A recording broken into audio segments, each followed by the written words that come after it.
大家好，我係影賢。咁喺上幾個視頻咧，我都係講咗一啲相對同我有啲關係。咁接住落嚟嘅視頻咧，我都會講更多嘅係關於我哋術數啊、易學、玄學方面嘅嘢。咁視頻就好多嘅，咁希望大家咧耐心啲嚇，一個個咁睇。咁今日我哋講下咧，就係我哋響大嘅講嘅玄學啦，咁但係事實上玄學我都講啦，分開好多樣嘢，咁樣就係話講我哋嘅法術方面嘅嘢。咁其實咧，今日主要講下就係話我哋嘅中國嘅呢種道教嘅傳統文化，其實佢係總體咧分四類。咁但係我哋咧好多學法嘅人咧，會將呢四類咧去混淆咗一齊。咁今日我就系統咁講下。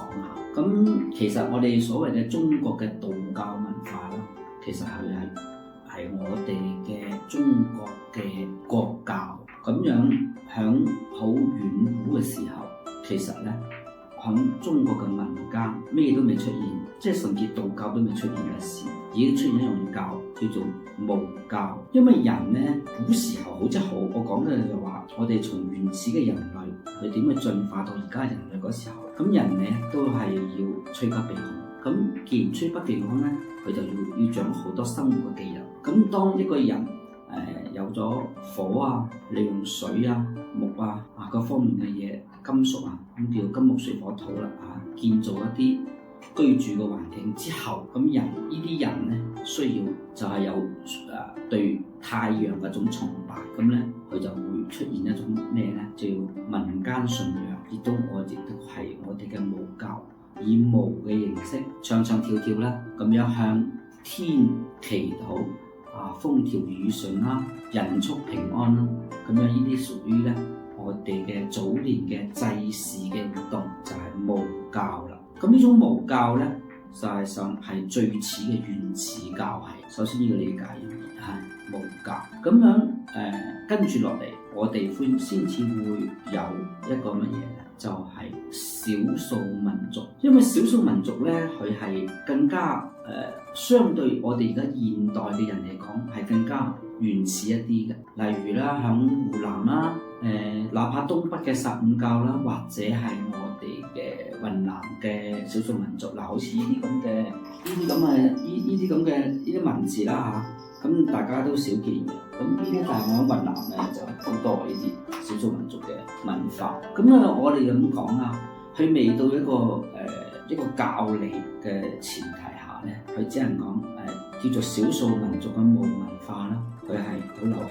咁佢亦都有法嘅存在，只不過佢哋嘅文字，佢哋嘅運用嘅方式同我哋係唔同，但係佢同我哋嘅呢啲傳統文化係有關係。我哋叫佢都叫民族文化。咁再入一啲就係乜嘢咧？就係我哋中國嘅正統道教。咁正統道教係乜嘢咧？就係我哋一啲道士，佢響正規嘅場所，例如道觀入邊，佢有正規嘅修煉方式，法脈傳承。慢慢呢種修煉嘅方式，呢種修法嘅方式，佢就會有法本、有教理嘅出現啦。所以我哋叫正統道教。咁我哋正統道教咧，實際上就係講正統嘅道教人士響正規嘅道教場所作一種正規嘅修煉，所以我哋叫正統道教。咁呢種正統道教咧就係比較完善嘅啦，呢種就而再講落啲，我哋而家近兩三百年咧比較流行嘅就係叫做民間法教。咁如果我而家同大家喺度分享緊呢樣嘢嘅話，就響東南亞啦，好流行嘅，例如綠蔭茅山啦、西茅啊、女山啊、九龍啊呢啲咁嘅派別啦咁事實上咧，佢屬於民間法教。咁中國大陸咧亦都好多民間法教嘅，例如梅山啊、茅山啊好多啦，咩普庵啊、女山啊好多。咁呢啲叫做民間法教。咁民間法教其實佢咧就係響正統道教出嚟嘅，分出嚟。因為點解咧？咁其實正統道教嘅人士咧，我哋再講多啲啦前嗰幾日我仲睇一個視頻喺 YouTube， 有個師傅喺度講，正統道教入邊，我哋講就係分正一同埋全真。我覺得呢啲係對於中國道教嘅歷史或者係方面嘅嘢係唔理解。其實我哋嘅正統道教係分有好多個分支嘅，咁只能講大嘅五類係乜嘢呢？第一，神霄神霄以雷法為主嘅，咁就有青微，亦都係以雷法為主。咁之後咧比較讀嘅就係靈寶派佢係以超度呢方面優勝嘅。咁跟住咧，仲有東嶽，亦都有一個我哋最常見叫正一咁呢五大分支其實係唔止嘅，仲有咁就唔需要講咁多啦。大家慢慢有去揾資料都上網查到。但係遠遠一定唔止係咩全真，全真只係其中之一。咁樣咧就話其實咧就係我哋講嘅特別講嘅正一啦。咁正一實際上佢係可以結婚嘅。咁就話咧就正一係比較適宜我哋嘅上人嘅修煉啦。咁所以就話我哋嘅民間法教多數都係喺正一去分出嚟，因為好多嘅民間嘅正一嘅師傅道教嘅人士，咁後尾佢還俗咗，佢又結咗婚。